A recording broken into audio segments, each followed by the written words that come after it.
Hello guys, hopefully you are fine. आज हम आपको बताने जा रहे हैं कि ये प्लास्टिक स्ट्रिप, ये पैकिंग जो आती है, ये आप इसको घर पे कैसे कर सकते हैं, क्योंकि आजकल ऑनलाइन जो है बिज़नेस वो बहुत ज़्यादा बढ़ रहा है। तो लिहाजा कोई भी चीज़ आपको भेजनी होगी तो आपको ये पैकिंग आनी चाहिए। इसके लिए आपके पास जो टूल्स हैं वो कुछ ये हैं। उसके बाद ये नंबर 2 और नंबर 3 ये क्लिप चाहिए आपको। और फिर चौथी चीज़ आपको क्या चाहिए, ये प्लास्टिक स्ट्रिप चाहिए। अब इन टूल्स को कैसे हम इस्तेमाल करेंगे ये आपको दिखाते हैं। ये सबसे पहले हमने ये स्ट्रिप यहाँ पर लगाई।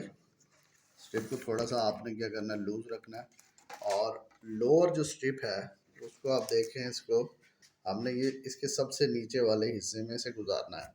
इसको गुजारने का क्या तरीका है, इसको आप यूँ करेंगे तो ये लूज़ हो जाएगा, और लूज़ होने के बाद इसको आप अच्छा, फिर लोअर स्ट्रिप के बाद लोअर स्ट्रिप हमारी आ गई। फिर उसके बाद जो है ना, हमने अपर स्ट्रिप को क्या करना है कि ये आप देख रहे हैं इसके दरमियान से गुजारेंगे, फिर यहाँ से इसको आगे लेके जाएंगे और इसको यूँ, यानी इधर से गुजारने के बाद इधर इधर से यहाँ इसको यूँ ले आएंगे। तो ये पोजीशन आपकी अब बन जाएगी। अब बड़ा सिंपल है। अब क्या करते रहें जी, इसको हम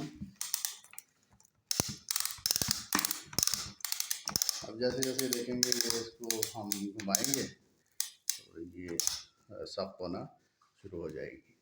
उसके बाद क्या करेंगे, हम ये लेंगे लॉक और इसको यहाँ पर स्टिप पे लगा देंगे। उसके बाद ये पंचिंग मशीन उठाएंगे और इसको क्या कर देंगे, हम पंच कर देंगे। ठीक है जी, ये पंच हो गई। उसके बाद क्या करना है, हमको इसको मशीन को निकाल लेना और ये आपके सामने क्या हो गया, पंच हो गई। आप जितने स्ट्रिप्स आपको चाहिए इस हिसाब से आप इसको लगाएं और देखें टेंशन इसकी कितनी है, कितनी इसकी मजबूती है। उसके बाद आप जो चीज़ भी ऑनलाइन सेल करेंगे उसके आराम से कहीं भी भेज सकते हैं। अभी हमने इसमें मज़ीद स्ट्रिप्स लगानी है। अगर आपको ये कोई पसंद आए तो इस वीडियो को शेयर करें ताकि हर बंदा जो है वो पैकिंग का ये तरीक़ाकार सीख सके। Thank you very much.